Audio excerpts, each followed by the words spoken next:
Welcome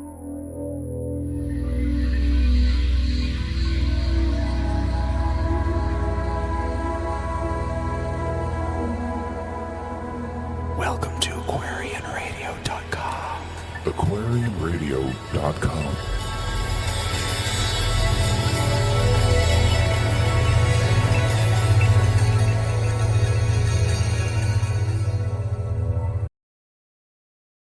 Aloha and welcome to Aquarian Radio at AquarianRadio.com. I'm your host, Janet Kerr Lesson, with my co-host, anthropologist Dr. Sasha Lesson. And this is an episode of Enki Speaks, which is part of the Aquarian Radio Network, one of the shows of the Aquarian Radio Network. And this broadcast is a part of the series called Our Secret Government and the Anunnaki War. And this episode of the series is called How Nannar Became Nibiru's King. And just to remind our listeners, and there may be some new listeners, that Niburu is the home planet of our ancestors who were our controllers. And today we are going to get some details from A.R. Borden from his writings, and he was a representative to the Linkage Institute that met or meets regularly with the extraterrestrials who are invested in Earth. So this is a organization with humans and extraterrestrials, including Anunnaki. And we are going to read some of his writings from Volume 1 of his journal, End Time Study. And we'd have A.R. with us, but he crossed over a couple years ago. So to begin, here is Dr. Lesson to preface our readings. The Anunnaki are the people who adapted their genome to Earth to make us their slaves. They rocketed to Earth 450,000 years ago and came from a planet called Niburu, or Sami. Nibiru, Sami, goes clockwise around our sun's dim twin star, which is called Nemesis. Every 3,600 years or so, Nibiru crosses the plane on which the sun's other planets orbit. That's their ecliptic. It crosses their ecliptic clockwise. And that's the opposite direction of the way the other planets go around the sun, which is counterclockwise. So Nibiru crosses clockwise, and it crosses the ecliptic on a slant between Mars and Jupiter. As the Nibiruans on Earth, they're called the Anunnaki, as these Anunnaki mined Earth for its gold, they split us, their slaves, into groups and religions, and they set us against each other. Most of the Anunnaki left Earth by 331 BCE, but the Anunnaki royals who stayed here on Earth kept warring. They loosed weapons of mass destruction, even nuclear missiles, on each other and on us. Anu's grandson, Prince Marduk, seemed that he was on the verge of taking all of Earth and maybe even Nibiru, whose throne, he said, was rightfully his. To stop Marduk, Anu, who was the Nibiruan king, created a succession crisis. He created this succession crisis to bring the warring Anunnaki royals back to Nibiru so they could unite and stop Marduk. Around 70 BCE, Anu ordered the royals on Earth, Come home and unite behind a new king for Nibiru. I am abdicating." Anu's ploy led to the surprise appointment of Nannar as king, when Ningishita, who had been the leading candidate, declined the crown. Before they were Anunnaki, or even before they were Nibiruans, our ancestors from space were Sirians. Sirians were people, Homo sapiens like us and the Anunnaki. They were advanced beings from the Lyran star cluster. From Lyra, then from Syria, the Sirians moved to planets in the Pleiades cluster of stars in the belt of the constellation we call Orion. 60 million years ago, these Pleiadians rocketed to Earth to escape war. Other Lyrans and Pleiadians came to Earth and fought each other here on Earth as well. Some of the first Pleiadians who had settled on Earth fled back to the Pleiades, and some fled to Nibiru. The Pleiadians who had been on Earth then fled to Nibiru. They developed technologically advanced warring nation-states, half in a kingdom of the south and half in a kingdom of the north. Around 656,000 years ago, Nibiru's north and south kingdoms nuked each other. Their bombs and the fallout left many Nibiruans sterile and killed a huge percentage of men. I'm sure women died as well, but the men who warred died. So that's very critical. Well, it made for the sexual imbalance in their population. Right, yes. And the sexual imbalance in their population led to the following. To end the war, the leaders drew lots for rule of the planet. The North's military leader, An, won the drawing, and he created the Gade, the new capital. From a Gade, an imposed military rule, hierarchical, male-centered, patrilineal. An imposed a military rule. Okay, for some reason I can't see that. So An imposed that, and he issued decrees. He ordered men to take principal and secondary wives, official concubines as well. His successors set the law of succession. When the king dies, the son the deceased king begat with his father's half-sister, and the half-sister is the queen, that male heir is the successor to the throne and becomes king down the line. Since around 1400 BCE, following the abdication of King Anu, his grandson Nannar of the royal Enlil lineage has ruled at Nibiru as king. So Anu abdicated, and now Nannar is the king of Nibiru. He was never on King Anu's A-list of candidates for successor. The king had to balance the claims of the two main lineages within the clan he begat.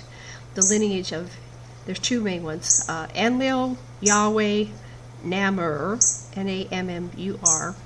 That's all the same name for Enlil. And this is the Enlilite lineage. And there's the lineage of Enki, Adonai, Ankur, Ankur, all same names for Enki. And these are the Enkiites. And then he has a son, and this is a sublineage of Marduk. They're called Mardukites, and they are all within Enki's lineage. But all these people are descended from King An. Back to you, Sash. Anu had rejected lineage heads Enlil and Enki as the next king. Instead of making them king, he couldn't do one without causing a major war, he gave them each major portfolios in his council of ministers. Anu made Enlil the secretary of the treasury. In their language, he was the numerintibar. And he controlled not only all the money, but he also controlled all the powdered gold, which the Anunnaki used to protect their environment and to stay young. Anu gave Enki charge of science. He was the secretary of science, and he had sole charge of the brilliance, which was their name for the quantum computer that Enki used to see all the probable futures. That's why Enki can say what's going to come down, like the past, the future shall be. And the title Enki got was that of Durgam. That means basically the secretary of science and ruler of the quantum computer. Anu rejected as a king candidate both Enlil's eldest son Ninurta and Enki's son Nergal, because both of them committed war crimes on Earth, killing lots of people.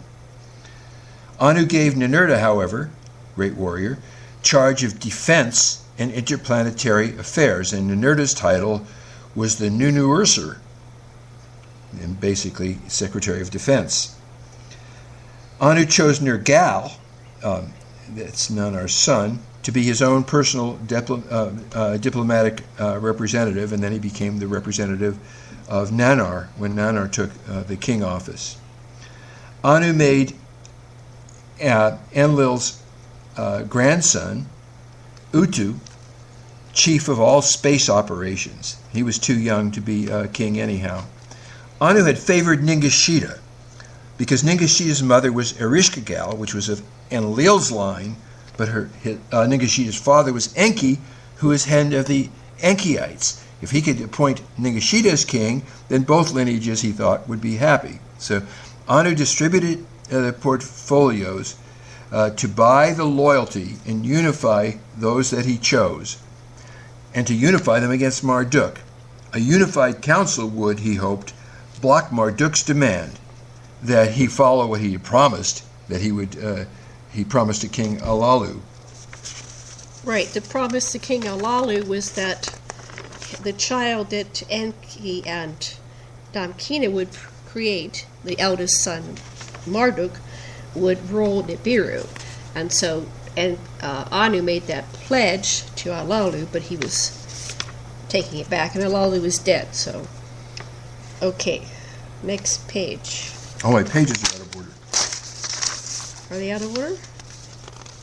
No, I think we're fine. It's just Okay. the council right here. Okay, so the council to which Anu appointed his sons and grandsons was a council of 12 royals.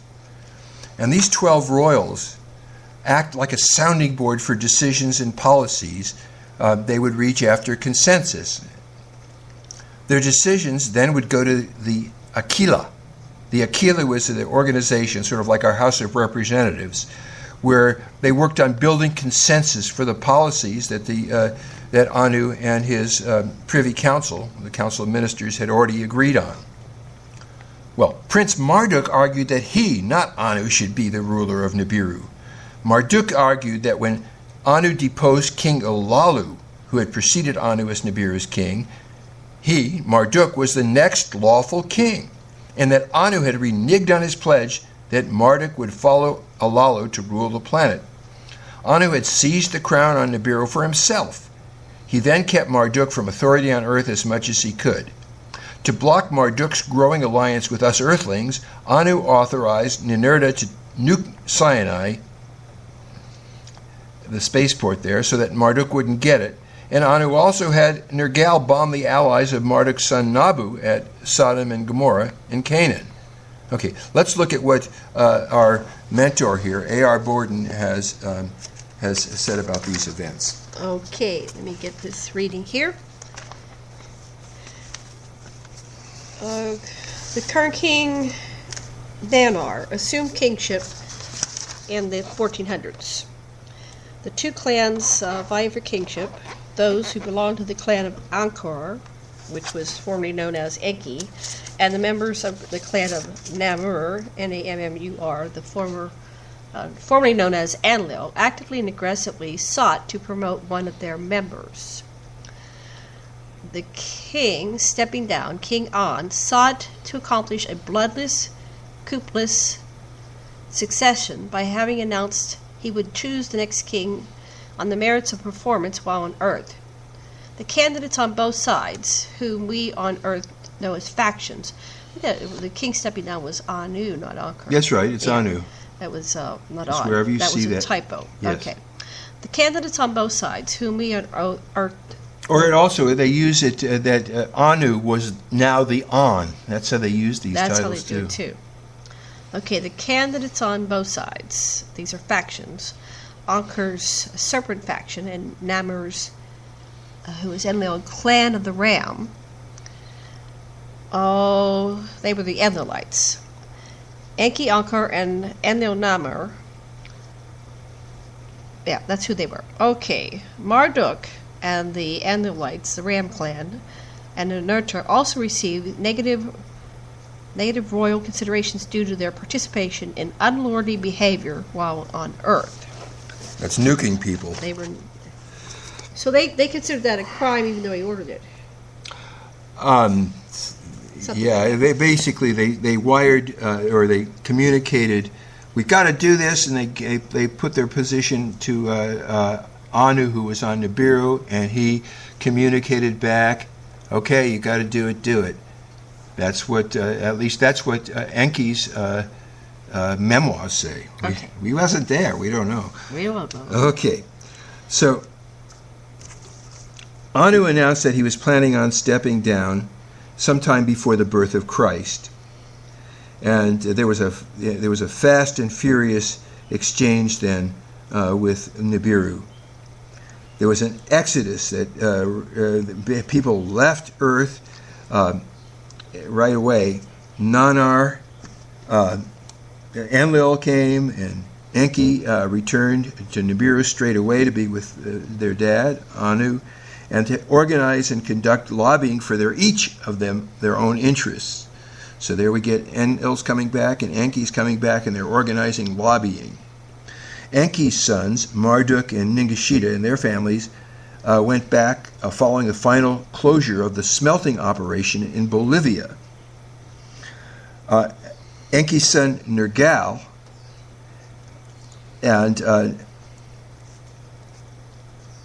his consort. And Nergal's actually wife consort, who was Erishkigal, that's Nannar's daughter, and Enlil returned home first, along with the king's grandson Ninurta. Members of the Enlilites were led by Enlil, and they included Adad, Inanna, Nanshe, Ashnan, and they all left for an orbiting platform to wait for transport to the home platform. Home planet. Nannar and Ningal, his wife, returned to Earth, but then when they returned to Earth, they went to northern Syria for a while. Then, from Syria, in the latter part of the 2nd century of the Common Era, Nannar received instructions from Enlil, who was relaying instructions from Anu to go back to Earth again, to the Altiplano area of southeastern Peru, to help Nannar's son Utu closing down the smelter at Sescuana and dismantling the runaway operation of the Nazca area, the runway operations at southern Peru. So he sent Nannar all the way back to take care of shutting down operations. But the smelter continued to process gold, tin, and silver from distant and nearby sources with assistance of relocated Kassites, who were Adad's people, from southern and central Turkey. So, and also colonies of North America, Midwest, southeastern and southwestern native groups were instructed at this time, before they left, by the Anunnaki on how to take care of agriculture and animal husbandry. And then the Anunnaki who were working in North America left by the 7th or 8th centuries of the Common Era. So is that like BCE or AD? Common Era means AD, honey. AD, okay, AD, okay.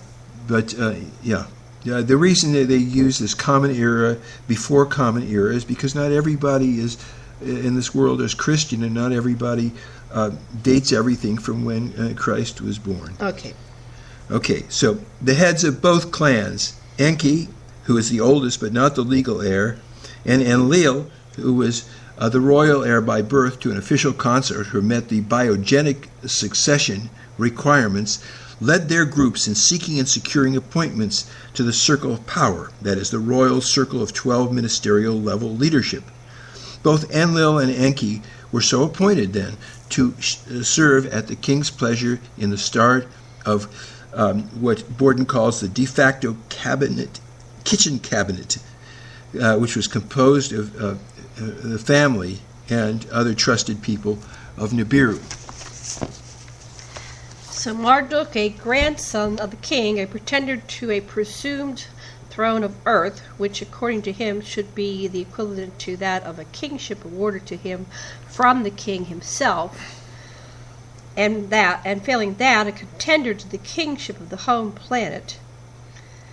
He had returned with a deep support from the rank and file of the Nibiru veterans from Earth's service, and for some reason they call Niburu Sa-A-Mi, which is S-A, S capital S, small a, capital M, small I, Sami, Sa'ami, or Sami. By the close of the Sami era on Earth, there was said to be some 400 of them left as the final migration began, and roughly 3/4 of these were said to be strong supporters of Marduk's ambition, whether as king of Earth or king of Nibiru. And at some point during this period of furious contention for the kingship, we were told there was a confrontation between the members of the Ram clan, which is Nannar, which is Enki.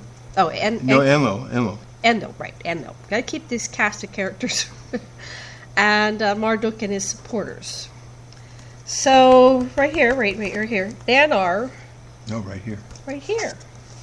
Nannar, with the aid of Nannar, Nagal, and Ningishita, with whom he had worked on Earth, and following on various initiatives and projects, and following the death of Ankar, who is Enki is Ankar, his youngest son, Dumuzi. They were trying to negotiate a truce between the contending parties. Okay, one of the acts of King Anu upon the return of the Mission Earth members was the institution of a pledge of allegiance and loyalty to the king, personally, and to the kingdom. And this was required of everyone, most especially Marduk.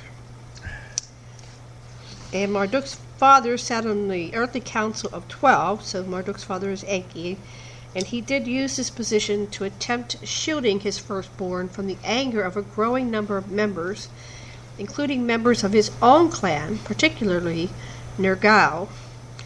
Ningishita is said to have been hardly on speaking terms with his older brother, Marduk, due to past mistreatments and slights, and because of Marduk's part in the death of Dumuzi, Ningishita's half-brother.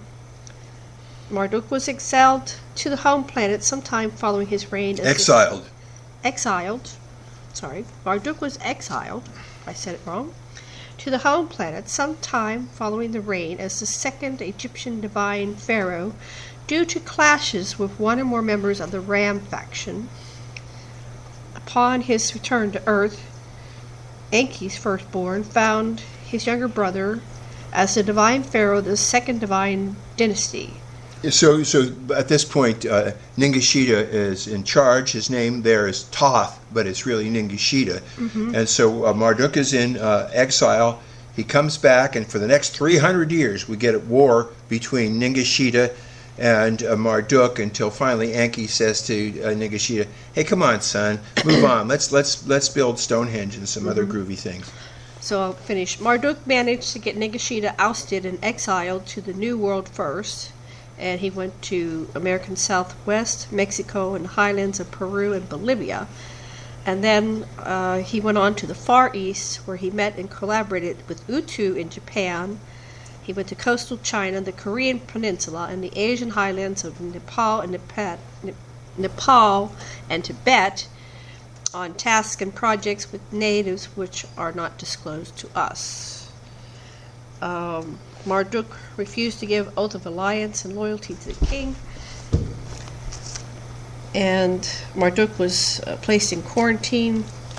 No, you only read the part that's Okay, so that's it. We're going back to a part that over here.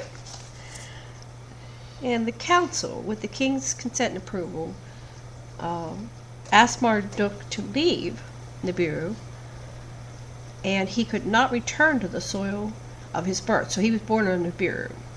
Marduk did return with his family and some 300 loyalists and supporters back to Earth less than 200 years from the departure of the last groups from Africa, the Bolivian, Peruvian, Altiplano, and Western China. Okay, so can you interpret that a little bit better? Oh yeah, basically Marduk and his followers have come, and that's what this show is going to be about as you follow it, have come back. They came back around 1400 BCE, and they started infiltrating the organizations that the Enlilites had set up to run things on Earth. And so that's the conflict that we're really looking at, this Anunnaki war that our government is trying not to get crushed by either side, but there's this Anunnaki war going on, and both sides are assassinating each other, and they're both fighting to see who's going to control all of us, humans. Okay. Regular humans. Oh, you were going to read the cabinet, page 53. Let me go to that. I already dealt pretty much with this, but we could go over this list again. Enki was the minister of the brilliance in charge of the quantum computer, and he made and constructed the futures scenario. Adad was made minister of the shield, and his job was making absolutely sure that the gold of the atmosphere was taken care of, and that the people had gold to eat. And of course, his father, Enlil, was ultimately in charge of all the gold. But Ishkur, or Adad as he's known, that was his job, taking care of the gold. The chief of warriors and weapons was another post, and we don't know who got that post, but Enlil got the post of commissioner of finance. He was in charge of royal and state expenditures. Nergal was made representative from the king's kitchen cabinet and handled diplomatic assignments for the king, who of course became Nannar. Ninurta, the great warrior, became the king's warrior, the chief of the royal staff, and he was charged with defense and foreign policy. Utu, the space guy, was chief of the air. He was leader of all air and space assets, both for defense and trade. And someone named Nimtarsag was made a chief justice. And if it wasn't for the T in the middle of it, it almost sounds like it was Ninarsag, but it wasn't Ninharsag. It was Nimtarsag. He was the chief justice and head of the whole Nibiruan justice system. In other words, it's all men. Right. Although I think Nim, the word N-I-M, means lady. Lady. I think that's Nin. Nimma, or yeah, Nin, but that doesn't. But the M means it's a man. Nin. Okay. So probably a man. Okay. Once again, men rule. So that's it for today's program. And we have lots more of the story and lots of illustrations at enkispeaks.com, ENKISPEAKS.com. And we'll be bringing you other episodes of A.R. Borden's whistleblowing and the activities of the Linkage Institute in the very near future. So do stay tuned to Aquarian Radio at aquarianradio.com. We have several other interesting websites, extraterrestrialcontact.com, experiencersnetwork.com. If you are an experiencer of paranormal or extraterrestrial encounters or sightings, please join us at experiencersnetwork.com. And I have a website called nimma.com, which I'm putting things from the feminine perspective of Nimma, our beloved Mother Goddess who created us. Our books include Anunnaki, False Gods, which is our latest book in the Anunnaki series, Anunnaki, Legacy of the Gods, our second book, and Anunnaki, Gods No More, which is illustrated, has lots of pictures. And my personal story is Pierce the Veil. It's Dance of the Souls. Book 1 is Pierce the Veil. And this is a story of a modern person who embodies Nimma, humanity's mother. So I identify with Nimma, the mother of humanity, and I present that material, plus my own story, with extraterrestrials and paranormal people like ghosts and interdimensionals. So that's it for today. Any final words, sweetheart, before we sign off? Do look at the sites, because we have lots of illustrations, and this is it helps to be able to picture these folk. Okay, thank you very much. Much love and blessings, and aloha. Thanks for joining us today on Aquarian Radio. We broadcast daily, and our schedule is on aquarianradio.com. Listen live by calling 646-649-0893, or you can listen live by calling 646-649-0893, or listen to our archives on aquarianradio.com. Join us again soon, and do tell your friends. The age of Aquarius and the paradigm of peace is now.